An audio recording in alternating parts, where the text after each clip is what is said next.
Alright, look at this guy. Isaac Newton. You mention his name and everyone thinks of a guy sitting under a tree, wearing a powdered wig, waiting for a piece of fruit to fall on his head, like he was just some lazy gardener who got lucky. This guy wasn't some daydreamer. He was a complete and total lunatic. He was the kind of guy who would invent an entire branch of mathematics just because he was bored on a Tuesday. I'm looking at you people today. You can't even calculate the tip on a $20 pizza without pulling out a supercomputer that fits in your pocket. Newton, he was doing it all in his head while the bubonic plague was literally melting everyone outside his door. So let's go back to the 1600s. England. It's not exactly a great time to be alive. People are throwing trash in the streets. Nobody's heard of a shower. And if you get a cold, they basically just start bleeding you until you die. Newton is born tiny, premature, and his dad is already gone. Then his mom leaves him with his grandma so she can go get remarried. Newton hated her. He actually wrote a list of his sins, and one of them was threatening to burn his mom and stepdad's house down with them inside. Heh, imagine that kid. You don't buy him the right toy, and he's out back with a torch and a bucket of kerosene. That's the kind of edge you need to discover the laws of the universe, I guess. He goes to Cambridge, but then the Great Plague of London hits in 1665. Everything shuts down. It's the ultimate work-from-home scenario. But he didn't spend his quarantine watching baking videos or arguing with strangers on the internet.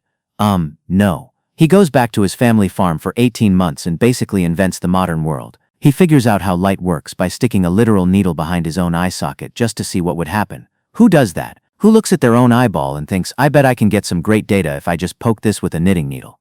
Absolute maniac. And then just to top it off, he decides he needs a new way to calculate the motion of the planets, but the math doesn't exist yet. So what does he do? He just invents calculus. He basically built a rocket ship while everyone else was still trying to figure out how to ride a horse correctly. Then he gets into this legendary beef with a German guy named Leibniz over who invented calculus first. It was the original East Coast versus West Coast rap feud, but with more lace collars and ink pens. Newton was so petty he spent years using his position at the Royal Society to basically erase the other guy from history. He wasn't just a genius, he was a world-class hater. I respect that. You gotta have a hobby.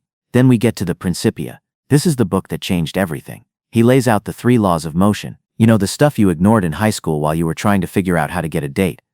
He explains gravity. He tells us why the moon doesn't just drift off into space and why you don't fly off the earth when you jump. He basically looked at the entire universe and said, yeah, I can explain that with a few lines of math. It's the ultimate flex. Most people can't even explain how their microwave works, and this guy is explaining why the planets don't crash into each other. Unbelievable. But wait, it gets better. Most geniuses retire and get soft. Not Isaac. He moves to London and becomes the master of the mint. He was basically the sheriff of money. Counterfeiting was a huge deal back then. It was considered high treason. And Newton, he didn't just sit in an office. He went undercover. He went into the seedy bars in the dark alleys of London, hunting down counterfeiters like he was in an episode of Law and Order. He caught this one guy, William Challoner, who was a master criminal, and Newton didn't just give him a fine. He had the guy drawn and quartered. You don't mess with Isaac's coins, man. He will literally have you pulled apart by horses. That's some old school justice right there. He spent his later years studying alchemy and trying to find secret codes in the Bible.